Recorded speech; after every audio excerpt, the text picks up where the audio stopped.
दिनै 5 डिसेम्बर 2023 गोथार खन्थाइ सान गेदेमा बर' थुनलाइ आफादनि बारग' आफादगिरि टेगर थुनलाइ बान्था साहित्य एकाडेमि बान्था मोनगिरि खन्थाइगिरि थुनलाइगिरि मानिजाथाव गेदेमा ब्रजेन्द्र कुमार ब्रह्मनि रुंसारि सानजों लोब्बा लाखिनानै 4थि खन्थाइ सान फालिदों।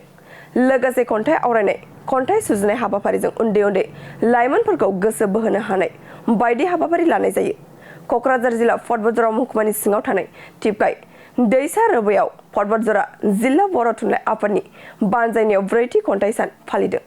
हाबाफारि बायदियै फुंबिलि समाव आफादनि फिरफिलाखौ बिरहोयो टिपकाइ गुदि बर' थुनलाइ आफादनि आफादगिरि प्रताप कुमार ब्रह्मआ आरो गोसोखां मुंख्लं खाम्फायाव बिबार बावजिनो पर्बतजरा जिल्ला बर' थुनलाइ आफादनि गाहाय नेहाथारि मुस्रि निरजन नार्जारि।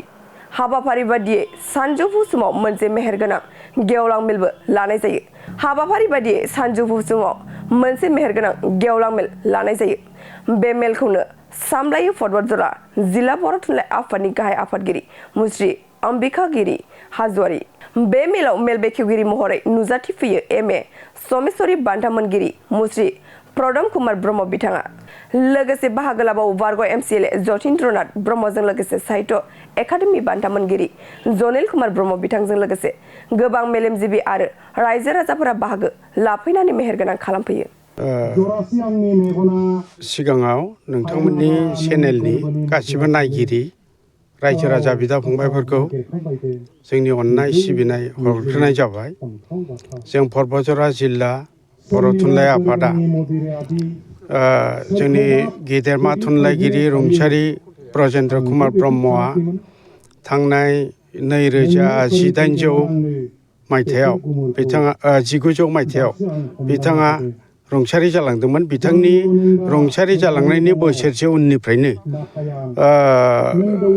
2020 मायथाइनिफ्रायनो दिनैसिम बोसोरफ्रामबो रुंसारि ब्रजेन्द्र कुमार ब्रह्मनि बे थैनाय सान 5 डिसेम्बरखौ जोङो गाजा गोमजायै फालियो पर्बतजरानि दाब दाब जायगायाव। आरो बेवहाय जोंनि गियानि गुनि गोरों गोरा बयबो गोदान गोजाम बयबो खन्थाइगिरिफ्रा ज' जानानै बिदिनो खन्थाइ आवरायनाय जायो।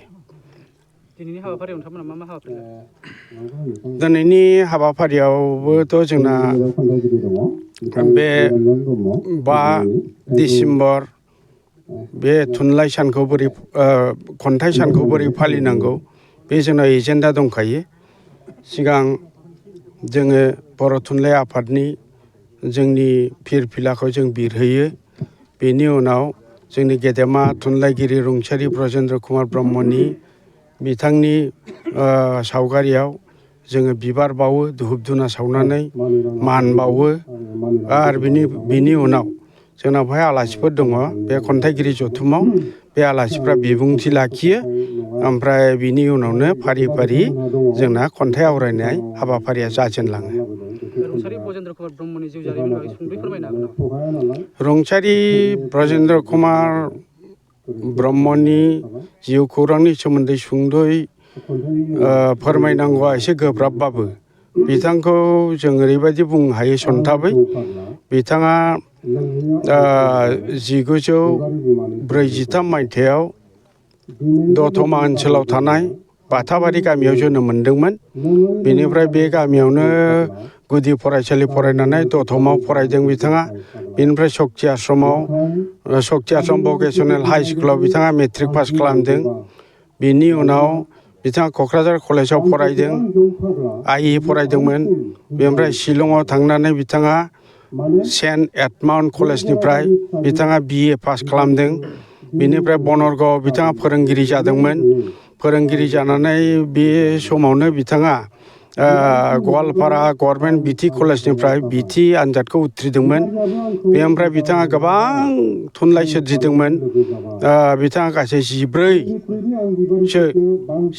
15सो बिथाङा खन्थाइ बिजाब गुबुन गुबुन बिजाबफोर सोरजिदोंमोन। आरो बिथांनि मावनाय खामानिफ्रा बिथाङा गोबां लाइसिनि सुजुगिरि जादोंमोन। आरो बर' थुनलाइ आरो बर' रायजो राजानि बिथांनि सोरजिलांनाय बे थुनलाइफ्रा जोंनि मोनसे गिदिर सम्पति। आरो बिथाङा गोबां बिबानबो लाबोदोंमोन बिथाङा बर' रेबग्रा आफादनि बर' लिरगिरि जथुमनिबो लेङाइ आफादगिरिमोन बर' थुनलाइ आफादाव गोबां जइन्ट सेक्रेटारि जादों बिनिफ्राय दि बड'निबो बिथाङा चेयारमेन जादों माने मासिगिरि जादों ओमफ्राय बिथाङा बर' थुनलाइ आफादनि आफादगिरिसिम थांदोंमोन आफादगिरि मासि लानानै बिथाङा खननै सम बिथाङा बर' थुनलाइ आफादनि आफादगिरि बिबानखौ सामलायदोंमोन आरो बर' थुनलाइ आफाद बर' रायजो राजाखौ बिथाङा सेबा खालामलांदोंमोन बेनि अनगायैबो बिथाङा गाव थैजासिम समसिम बिथाङा थुनलाइ सिबिलांदों थुनलाइ लिरलांदों जोंनि गेजेराव मोजां मोजां बाथ्रा माने बिथाङा मेल जथुम्माफ्राव बुंलांदों जों बेफोरखौ दाबो गोसोखाङो जों बिथांखौ सिबियो बिथांनि रुंसारि जिउमाया जाहाथे सोरगोआव आलो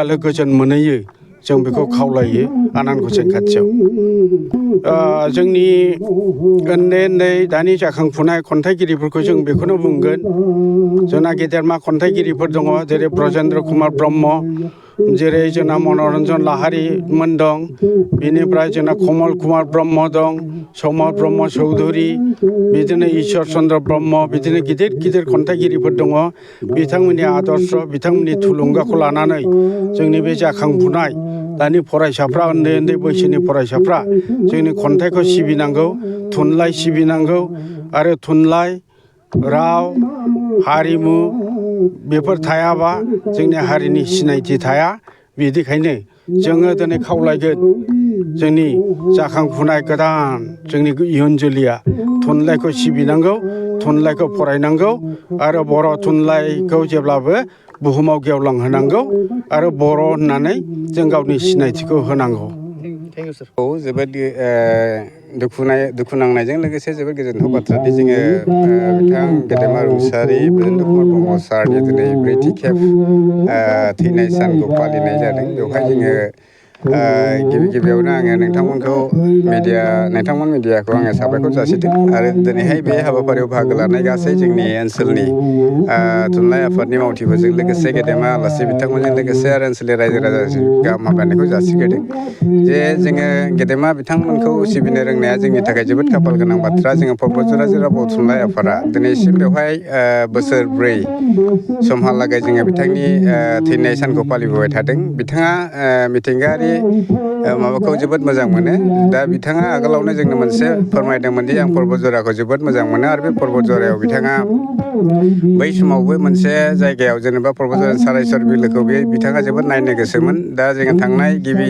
बिथांनि थैनाय सानखौ फालिनायाव जोङो सारायसर बिलोआव खुंनाय जादोंमोन बिनि उनावहाय आरो परबतजरा हालामावनो थानाय मोनसे सिलाय दैसा दङ बेवहायबो बिथांनि थैनाय सानखौ फालिनाय जादों बेजों लोगोसे दिनैहाय जोङो नैबे टिपखाय दैसायावबो गाथोनावनो बिथांनि थैनाय सानखौ गाजा गोमजायै फालिनाय जादों जों मिजिंथियो बिथाङा सासे राफोद थुनलाइगिरि खन्थाइगिरि आरो समाज सिबियारि महरै जोंनि माहारिनि गेजेराव जोबोद गोख्रों बिहोमा होबोदों जों आसा खालामो बिथांनि बे गावनि जिउआव मावलांनाय हाबाफारिजोंनो जोंनि माहारिनि गेजेराव मोनसे थुलुंगा जानानै थागोन आरो बर' फरायसाफोर आरो बर' समाजनि थाखाय बे मोनसे गोबां कन्ट्रिबिउसन जों जायखौ माने बायनानै मोननो थाङा आरो भेलुएबल मोनसे कन्ट्रिबिउसन बिथांनि लाइफ स्केचाव दङ जों बेखौ बिथांनिसिम जोबोद साबायखर बावो आरो दिनैनि बे दिनाव जों बिथांखौ गोसोखांनानै परबतजरा जिल्ला बर' थुनलाइ आफादजों लोगोसे दुलाराय बर' फरायसा आफाद आरो गासै बर' समाज परबतजरानि बिथांनिसिम गोसो गोथारै मान बावनानै जोङो हाबाफारिखौ खुंनाय जादों गोजोन्थों बाजाज कम्पानिनि बाइक सालायनो मोजां मोनग्राफोरनि थाखाय गोजोनथाव खौरां